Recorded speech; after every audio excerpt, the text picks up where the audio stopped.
여러분 안녕하십니까? 오늘은 저희가 계시록을 가지고서 종말론적으로 잘못 해석한 경우를 예를 들어서 우리가 올바르게 해석하는 방법을 한번 배워보도록 하겠습니다. 계시록은 그림 언어로 메시지를 전하기 때문에 사람들이 수많은 그림을 가지고서 나름대로 해석을 많이 해왔습니다. 하지만 그 해석 중에는 옳은 것도 있지만 잘못된 것도 많이 있습니다. 대표적으로 계시록 13장에 나오는 짐승의 수 666에 대한 해석입니다.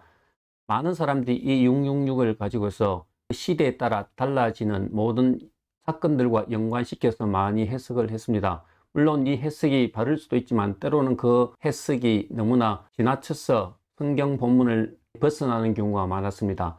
오늘은 그렇다면 이것을 어떻게 해석해야 될지에 대해서 한번 배워보도록 하겠습니다. 첫 번째, 우리가 어떤 해석이 옳고 그름을 알 수 있는 것은 계시록 자체에서 알 수 있습니다. 계시록은 편지글이라는 장르에 속해져 있습니다. 편지글이란 것은 그 당시 사람들이 이 계시록을 받았었을 때 다 아는 내용이었다고 전제로 하는 것이 맞습니다. 왜냐하면 수신자가 모르는 내용을 편지글에 쓸 수가 없기 때문입니다. 그러므로 본문을 해석할 때 1차적인 기준은 바로 그 당시 사람들의 이해 속에서 이해하는 것이 가장 중요한 것입니다. 666은 중세로부터 이것이 교황이다, 아니면 유럽연합이다, 베리칩이다, 이런 식으로 다양하게 해석이 되어져 왔고 지금도 그것을 가지고 해석을 하고 있습니다. 그렇다면 이것을 우리가 어떻게 해석해야 성서적으로 올바르게 해석할 수 있는 기준이 되겠습니까?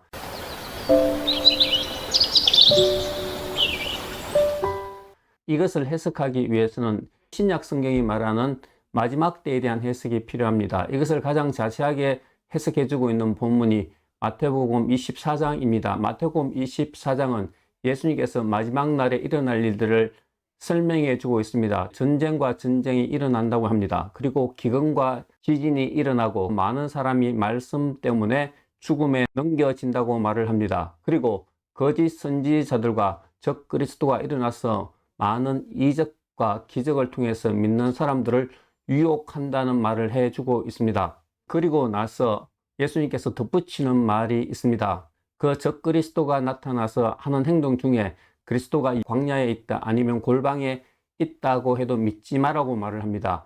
왜냐하면 예수님께서 재림하시는 것은 하늘의 구름을 타고 영광과 능력으로 천군 천사와 같이 모든 사람들이 볼 수 있게 임하기 때문에 특정한 장소에 그들만 아는 곳에 온다고 하는 것은 잘못되었다고 말을 합니다. 그리고 예수님께서는 무화과 나무 가지가 연하여지고 잎사귀를 내면 여름이 가까워 온 줄을 알듯이 이 모든 징조를 보면 주께서 문 앞에 온 줄로 알라고 말을 합니다. 이 말만 듣고 있으면 마치 이 모든 징조가 예수님 바로 직전에 일어날 징조로 우리가 오해하기 쉽습니다. 하지만 따라오는 구절에서 예수님께서는 우리의 이런 오해할 것을 아시고 분명히 그 때에 대해서 말씀해 주고 있습니다. 예수님께서 오시는 때는 예수님 자신도 모르고 천사도 모르고 오직 하나님 아버지만 아신다고 말을 하고 계십니다. 그리고 난 뒤에 어떻게 그리스도인들이 이런 징조를 해석해야 될지에 대해서 가르쳐 주고 있습니다. 그것은 바로 이런 징조가 나타날 때 예수님께서 바로 가까이 오셨음을 알고 사람들이 깨어서 있어야 된다고 말을 합니다. 계속적으로 반복되는 것은 준비하라, 주께서 언제 오실지 모른다, 그때와 그날은 알 수 없지만 너희가 깨어 있으라는 말로 계속해서 말을 해주고 있습니다. 즉 포인트는 이것입니다.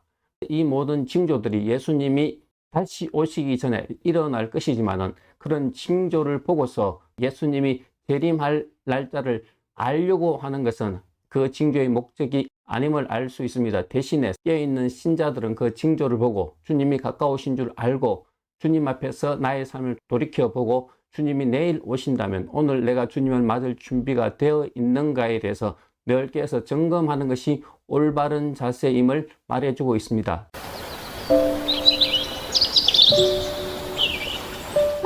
즉 징조와 때를 구별하는 것이 굉장히 중요한 것입니다. 계시록 13장에 있어서도 이것은 다르지 않습니다. 계시록은 똑같은 사건을 그림으로 전하지만 예수님께서 말씀하신 것에 어긋나는 것이 아닙니다. 소아시아 7교회도 보면 그 당시에 지전이 있었고 또한 도미티안 황제 시대에 많은 사람이 순교도 했습니다. 여전히 로마 시대에는 국경에서는 전쟁이 일어나고 있었습니다. 그러므로 이것은 예수님이 성천하시고 재림하시기 전에 모든 세대에 거쳐서 일어나고 있었던 일입니다. 그것은 지금 또 일어나고 있는 일인 것입니다. 소아시아 7교회는 이 모든 것을 생생하게 경험하고 있었습니다. 계시록 13장에 보면 첫 번째 짐승이 바다에서 올라와서 성도들과 싸워 이겼다. 이 말은 바로 순교자가 있었다는 말을 하고 있습니다. 이것은 우리가 버가모 교회에서 안디바가 죽은 것을 통해서 확인해 볼 수 있습니다. 그리고 두 번째, 거짓 선지자가 일어나서 사람들을 큰 기적과 이적으로 유혹하고 있었음을 알 수 있습니다. 예수님께서 말씀하셨던 징조가 실제로 AD 95년 도미티안 황제 시대에 그 소아시아에서 일어났던 모든 사건과 연결되어져 있었던 것입니다. 그러므로 이때 666이라는 것은 그 당시 예수 그리스도를 대적하였던 적 그리스도와 도미티안 황제에 해당한다는 것이 정확한 것입니다.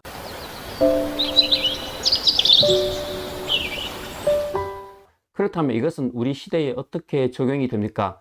우리는 여기서 원칙을 뽑아내야 합니다. 즉, 우리 시대도 여전히 하나님 나라를 대적하고 성도들을 핍박하는 수많은 문화와 나라들이 있습니다. 그들은 모두 다 666에 해당하는, 방금 말씀드렸던 적그리스도에 해당하는 사람들입니다. 이것은 누차 말씀을 드렸지만 전 세대에 걸쳐서 예수님이 성천하시고 난 이후에 계속적으로 일어나고 있는 것입니다. 그러므로 어떤 현상을 볼 때 그것을 가지고서 주님이 언제 어떻게 어디에 오실지에 대해서 예측하고 계산하는 것은 지금껏 기독교 역사에서 많은 계시록의 오류를 불러일으키고 그리고 극단적인 종말론으로서 사회의 혼돈을 가지고 왔던 것을 우리가 살펴볼 수 있습니다.